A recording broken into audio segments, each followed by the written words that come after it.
fun until I knew every crack in the pool tiles and how many strokes it would take me to get to the other end, how many breaths I would take. People ask me how I could have spent 20 years of my life looking at that black line. Some may think that's incredibly boring, and I can understand why they may think that, but to me, it was always fun and exciting, even when it hurt. Writing this book has been a different journey, one that didn't follow a straight line, and one that hurt in different ways, forcing myself to slow down enough to remember the good things and the bad things, sorting through 60 years of memories, the achievements and failures, the soaring loves and the losses too painful to bear. Outside the pool, there's no black line to follow. All you have to guide you is your head and your heart.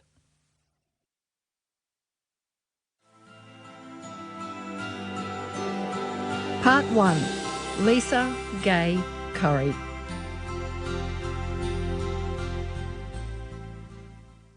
Chapter 1. A good start. It was Dad who decided we needed to learn to swim after a family outing on his boat to Stradbroke Island. I was very little, maybe 20 months old, and Mum was 8 months pregnant with my sister. Dad took my 4-year-old brother off the boat, carried him to shore and put him on the sand. Mum was too uncomfortable to get out of the boat, being so heavily pregnant, and she couldn't swim anyway. I was standing on the side of the boat ready for Dad to take me next when I jumped in and went straight to the bottom. Mum screamed and Dad came racing over and pulled me out, a frightening experience Mum remembers clearly to this day. "Well, the kids are going to have to learn how to swim," Dad declared.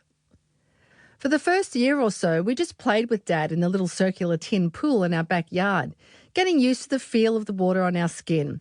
That little pool collapsed one day. Luckily, we weren't in it. A local, Eddie Kitchener, ran a swim school in his backyard pool in Brisbane. I started with Eddie when I was 5, along with a bunch of other little kids.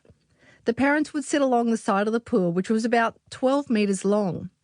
There were no lane ropes and the kids would make a lot of waves in the pool, so I'd get mouthfuls of water. I vividly remember hanging onto the end of the pool, crying and saying, "It's hard, isn't it?" to the kid next to me. Eddie was a good teacher who taught me all the strokes by the time I was 6 or 7 years old, apart from butterfly, which would come later. We didn't use kickboards in those days, and Eddie would get us up to swim up and down the side of the pool. We'd hang on to the side if we needed a break or had got a mouthful of water.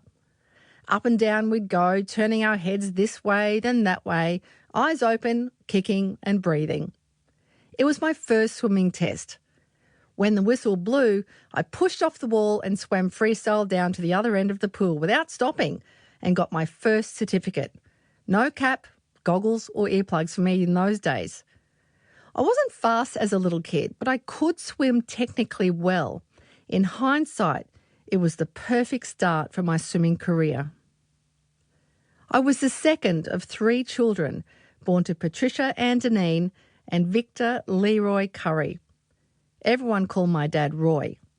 Mum couldn't think of a name for me when I arrived at Brisbane's Mater Hospital on the 15th of May 1962, so she named me after Lisa Gay, an actress from the golden age of Hollywood. They were watching a movie on TV and her name came up in the credits. Mum told me they had thought about calling me Suzanne. I'm glad I'm not a Suzanne. No offence to all the lovely Suzannes out there. I like being Lisa. Always have. I came along 3 years after my brother, Scott, while my sister Melanie is 15 months younger. Mum had 2 miscarriages between Scott and me. Melanie is an adventurous, free-spirited, social butterfly who loves being around her friends and the ocean. Tall, much taller than I am, and long-limbed, she was a great swimmer but preferred team sports like netball and water polo.